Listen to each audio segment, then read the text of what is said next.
한국 집값 이거 정말 미스테리 같아요. 그쵸? 오늘 저희가 이 복잡한 퍼즐 뒤에 뭐가 숨어 있는지 그 진짜 원인들을 하나씩 속 시원하게 파헤쳐 보겠습니다. 자, 그럼 바로 본론으로 들어가서 아마 다들 마음속으로 한 번쯤은 생각해 보셨을 거예요. 이 끝도 없이 오르는 집값, 이거 도대체 누구 탓일까? 특정 정당 때문일까? 아니면 세금 왕창 매기고 규제를 꽉 조이면 잡을 수 있는 문제일까요? 자, 과연 데이터는 뭐라고 말하고 있을지 지금부터 제대로 한번 들여다보겠습니다. 진짜 답을 찾으려면요, 우리가 당연히 그렇겠지 하고 생각했던 몇 가지 흔한 오해들부터 좀 짚고 넘어가야 합니다. 자, 첫 번째 통념부터 한번 깨볼까요? 네, 바로 이겁니다. 어느 당이 정권을 잡으면 집값이 막 오르고 다른 당이 잡으면 안정된다. 이거 정말 단순하면서도 우리가 쉽게 믿게 되는 이야기잖아요? 자, 그런데요, 이 표를 한번 보세요. 생각보다 그림이 훨씬 복잡합니다.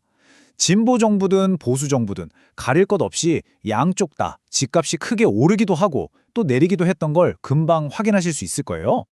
그러니까 진짜 핵심은 이거예요. 정권이 어디냐보다 그 당시의 경제 상황이나 금리, 그리고 전체 주택 공급량 같은 이런 거대한 흐름이 집값에 훨씬 더 큰 영향을 미친다는 거죠.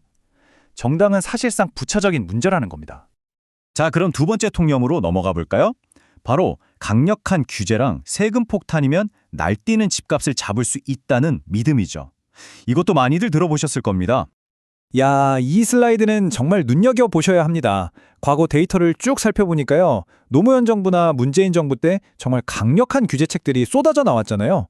근데 그 효과가 시장을 식힌 건 딱 2개월에서 6개월, 정말 잠깐이었어요. 그리고 그 후에는 보란듯이 가격이 다시 오르기 시작했다는 겁니다. 이게 뭘 의미하냐면요, 이런 규제책들이 문제의 뿌리를 뽑는 근본적인 해결책이 아니었다는 거예요. 뭐랄까, 잠시 급하게 브레이크를 밟는 정도? 진짜 근본적인 문제는 해결되지 않은 채 그대로 남아있었던 거죠. 자, 그럼 통념들을 걷어냈으니 진짜 범인을 찾아봐야겠죠? 데이터가 가리키는 이 문제의 심장부로 한번 들어가 보겠습니다. 지금 상황이 정말 심상치가 않아요. 왼쪽을 보세요. 집을 사려는 30대 인구, 결혼하는 사람들, 그리고 1인 가구까지. 수요는 말 그대로 폭발하고 있습니다. 그런데 오른쪽을 보세요. 정작 새로 짓는 집의 수, 즉 공급은 완전히 거꾸로 가고 있어요. 급격하게 줄어들고 있는 거죠. 이 불균형이 만들어낸 결과가 정말 충격적입니다. 무려 마이너스 83만 4천. 이게 무슨 숫자냐면요, 실제 공사를 시작한 착공 물량 데이터를 기준으로 봤을 때 2022년부터 2025년까지 이만큼의 집이 부족해질 거라는 예측입니다. 어마어마한 숫자죠. 그리고 이게 그냥 앞으로 그럴 것이다 하는 먼 미래의 얘기가 아니에요. 그 영향은 바로 지금 우리 눈앞에 나타나고 있습니다. 특히 서울의 주택 보급률을 보면요, 그러니까 한 가구당 주택이 몇 채나 있냐는 건데, 이게 100%에도 한참 못 미치는 수준으로 계속해서 떨어지고 있는 게 현실입니다. 아니, 그럼 이런 생각이 들잖아요. 이렇게 집이 부족하다는 걸 다들 아는데 도대체 왜 집을 더 짓지 않는 걸까요? 뭔가 이유가 있겠죠?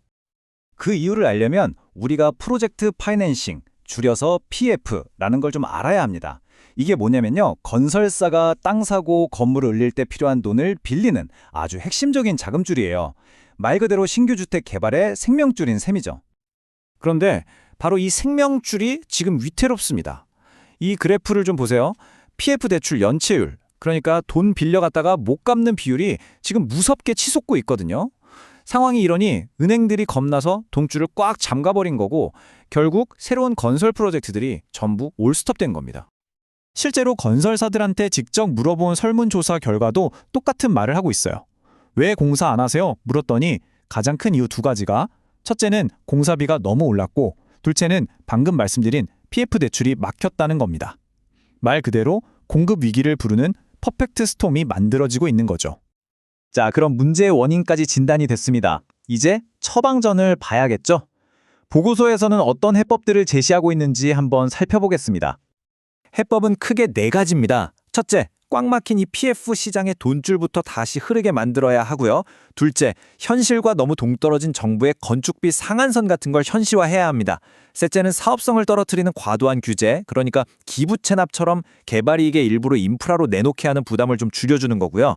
마지막으로 급증하는 1인 가구를 위한 소형주택 공급에 다시 불을 지펴야 한다는 겁니다. 자, 그럼 이 모든 데이터를 종합해 봤을 때 우리가 여기서 꼭 기억해야 할 핵심 메시지는 뭘까요? 앞으로 누군가 주택 문제를 아주 단순하게 어느 정당 때문이다 라고 정치적으로만 설명하려 할 때 오늘 보신 이 데이터를 꼭 떠올리셨으면 좋겠습니다. 이 문제의 본질은 정치 이전에 수년에 걸쳐 쌓여온 수요와 공급의 구조적인 불균형이라는 사실을 말이죠. 주택 공급 부족은 더 이상 미래의 경고가 아닙니다.